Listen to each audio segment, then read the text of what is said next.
So let's talk a little bit about some of our government officials and Wait, I want to be like you. All right, come on. And some of their, we'll just call it extracurricular activities. Okay.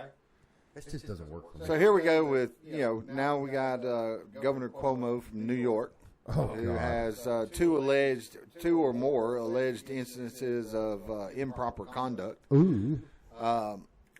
I guess what I want to know is, when you're in a position like this, at what point who's to step in and say, okay, you need to go home. You're suspended.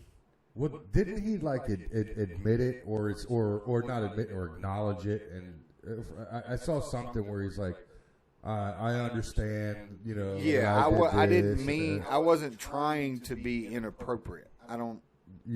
Something. Apparently, from what I saw, he kissed one of the girls forcefully, and another girl, one of the girls, said that she knew he wanted to sleep with her, and she felt weird and scared and uncomfortable. Yeah, he made sexual comments all the time. It's called sexual harassment. That's exactly what it is. And in any job that you're in, if you sexually harass somebody in any type of way, they're probably going to suspend you for a minute while they do an investigation. Yep. Why is it any different because it's a government official? Because he's the governor of New York, so there's who's over him that says, okay, you go home because you're suspended until we do this investigation. Yeah, the fact that he's a government employee makes it 10 times worse. Yeah, and the policy on that should be 10 times more stringent. Yeah, absolutely. I mean, you are supposed to be on your P's and Q's as an elected official to handle yourself in a manner that does not corrupt your office. Yes. And when you do that in any type of way, you should be removed from the situation. There's a lieutenant governor should step in until the investigation is over, and whoever determines the outcome determines the outcome. Right. But you should not just be able to continue on every day making your $100, $150, $200, $400,000 a year paychecks when you're out here doing some fuck shit. Yeah. Well, I'm going to start by, I think almost everyone, most people that I know sexual harassment is just wrong. You don't do it. Yeah. But I also know that if I do it, I'm going to get in trouble. Yeah. So therefore, I don't do it. Plus the fact that I have no interest in doing that because it's just wrong. You don't make unwanted advances. You don't make, rude comments or sexual comments to somebody that you just don't do that. Now, I do it to my, you might do it to your wife or girlfriend or something. Make comments, I mean, that in a relationship where you can do that shit. Yeah. So I do understand that there are people out there that feel that they can, and I guess it does sound a little bit like we're maybe, convicting him before any investigation has gone on. But my point in the beginning here is I don't understand why you're still sitting there. Yeah. Because anybody else in this country, in any job that you have, if you had an accusation of this, they are going to suspend you. Yes. Remove you from that area. Yes. Right. I mean, immediately. Not a week later. And then determine whether you get to come back or not later on. And in these instances, I don't understand because there's a lieutenant governor who could step in and fill those shoes for however long it takes to do the investigation. Well, I'd love to see something happen, even if it's just a temporary suspension.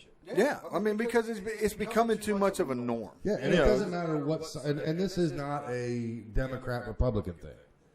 No, this is across the board. This is across the board. Anywhere, anybody in Congress, anybody, fucking anybody. No matter whether you're in politics or in the private sector. Yeah. If it happens, you should be suspended because it's your responsibility to handle yourself in a manner that you don't have to worry about this. Now, I make sure I do that right when I'm out there, and in working with different people every single day. I meet new people and work with different people that I've never met or worked with before. I mean, even if I work with them for a long time and got that comfortable, if you get that comfortable, your term limit is fucking over. Yeah. Well, we can go back to term limit right there. So I do understand that some of these people will use a statement like these ladies have made to benefit themselves in some way, whether it be true, well, even if it wasn't true. Right. And well, even if it's not true, there should still be an investigation. But while the investigation's happening, the suspension needs to be there. Yes. Because that's what the outcome of the investigation determines. Yes. Hey, these broads were lying. It's bogus, Yeah. But again, if you carry yourself in a manner that completely, puts people off of the fact that, well, nobody would believe it if we did this to him. If it was some women trying to gain some notoriety out of it somehow, if you carry yourself in a manner as an elected official or anybody else, but it just seems, it seems more so sometimes in certain ways. It's not, but it does seem like, there's better standards out there. Oh, yeah. There's better standards for everybody, for sure. But I don't want,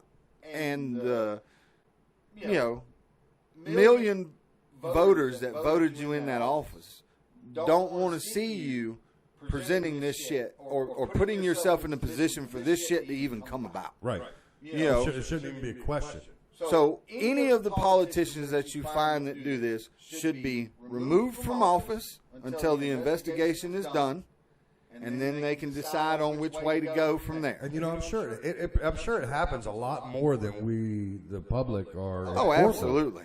At lower levels and different levels of office, to where it just doesn't make national news. But I mean, you're not supposed to be able to commit a crime and be an official, be an elected official. No, as far as I know.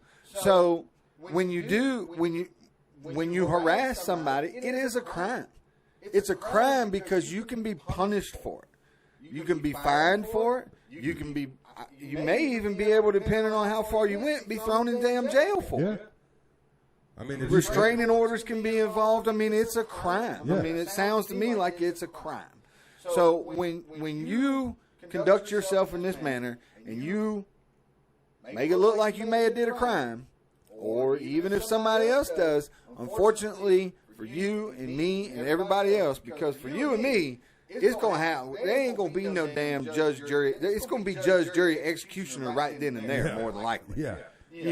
But I mean, granted, we got laws that kind of protect us a little bit, but it doesn't matter. I mean, you want to go back to work at a place where somebody's accusing you of sexually harassing them? I don't. No, hell no. That's why I try to make sure that I keep my ass way outside of that, which is exactly what our elected officials should do. Absolutely. Every time. And this kind of goes back to maybe not goes back to, but remember a couple of years ago, it was the whole Me Too movement. Yeah. Everybody was jumping on that, and I'm sure a lot of it was legit. Yeah. But it came to be that a lot of it was bullshit. Yeah.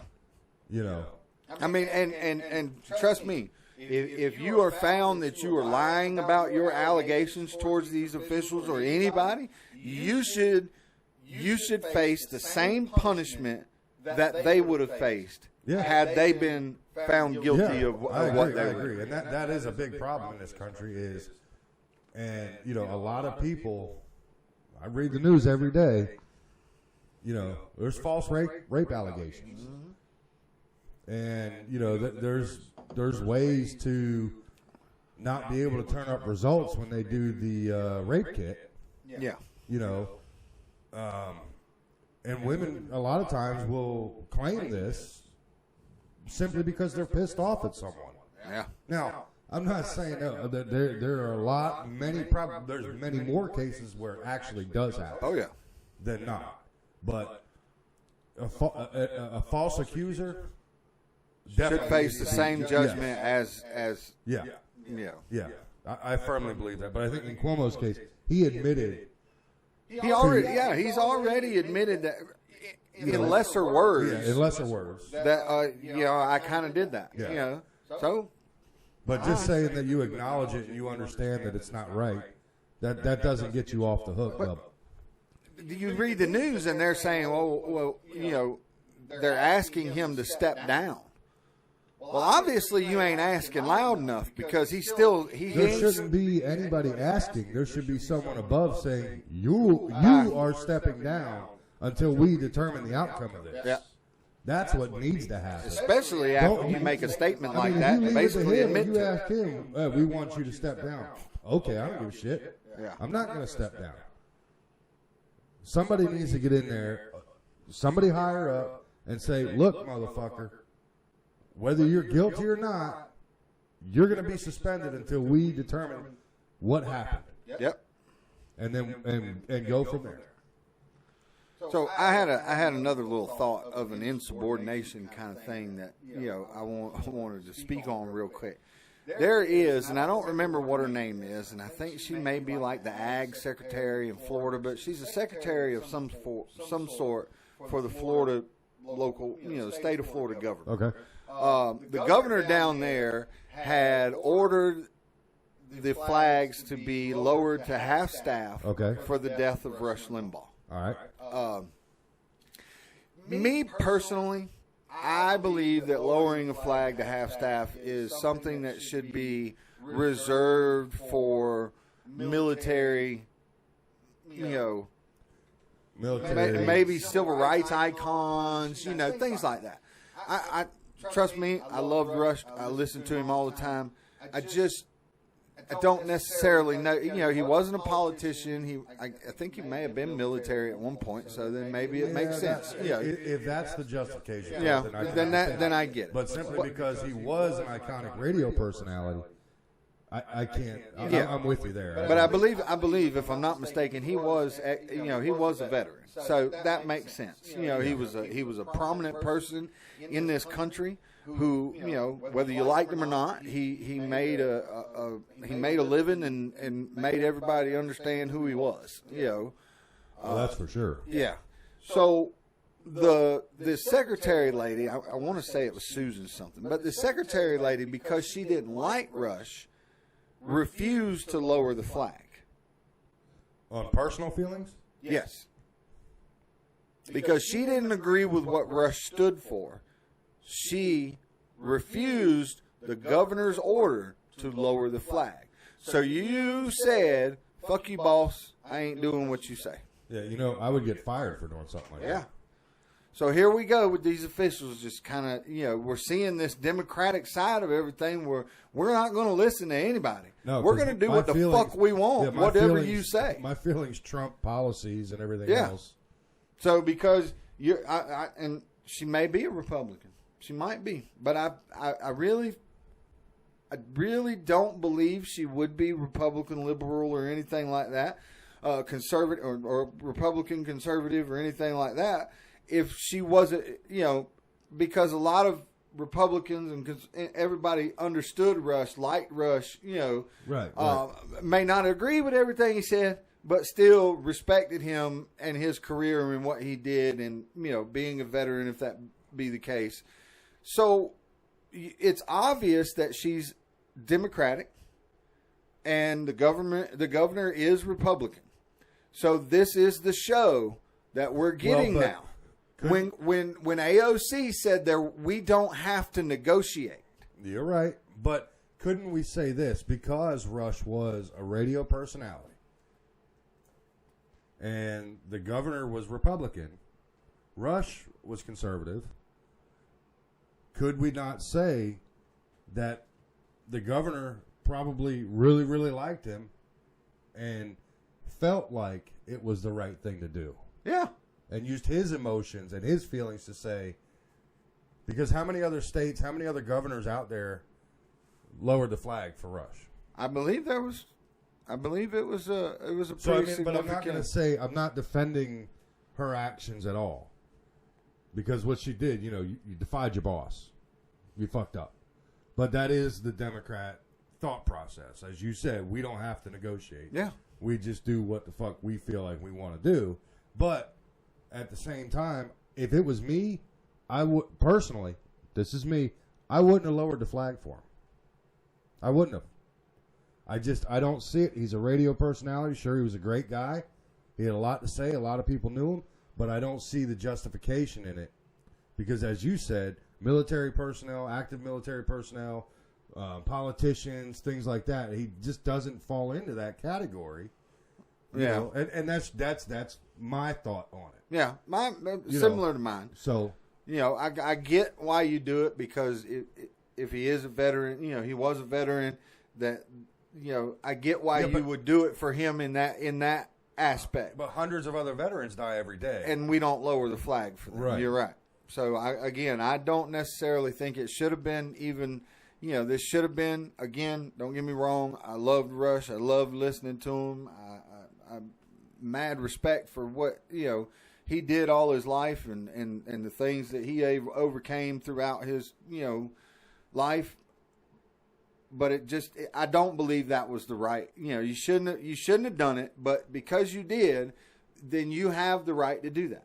Yeah, you as the governor of that state have the right to tell everybody and all your government officials in that state to lower that flag. Yeah. And if they deny you what you said, they are being insubordinate, and at this point should be fucking fired or at least written up. Yeah. And so what this really comes down to is she was given a directive and said, "No, I don't agree with you. I'm not going to do that." Yeah. Basically what it comes down to. Correct. Whether it be lowering the flag for Rush or doing something else. Her feelings, she said, "No, I didn't agree with so-and-so. I don't agree with that, so fuck you, I'm not going to." So how much other shit is about to roll around that she don't agree with? Or any other, official that has given a directive. It's setting a standard for other ones. Let's not forget what else Cuomo did when they fucked with the numbers, the COVID numbers, because they didn't want to get fucking shut down or called out by Trump and them. Yeah. So they fudged the fucking numbers, and which we all knew was bullshit, but there was nothing you could do about it. Yeah. But it does beg the question, how many other officials are out there just doing whatever the hell they want to do because that's their feelings and not actually following policy? They're not. I mean, it does not appear, or it appears that there is a growing number on the Democratic side that are moving away from that policy. They're on their own objective. That AOC squad, the squad is the one controlling all of this shit and telling these people that it's okay to go against your boss, which it's not. You'll get fired. You won't get fired for it. That's the dumbest shit I've ever heard. Yeah. That's exactly why you have a boss. So at this point, to do what the fuck they say. Just bringing this up was just to me a show that the Democratic side and especially AOC's statement of we don't have to negotiate, is just showing. Yeah. This is a small little instance, but it is going to end up turning into another official in Florida, and then official in Alabama or Georgia or anywhere. And they did it. Well, I'm going to do it too. Right. And then you're all going to be crying piss poor whenever you damn get your ass fired. Yeah, and it's sad but true, but that's the Democrats' thought process is feelings over facts. Yeah. When in reality, it's facts don't give a shit about your feelings. Yeah. A shit. Thanks for watching. Like and subscribe for a chance to win free gear. Don't forget to support us on Patreon and stop by the Freedom Muffin store for all your latest gear. Your support helps us put out the best content in America.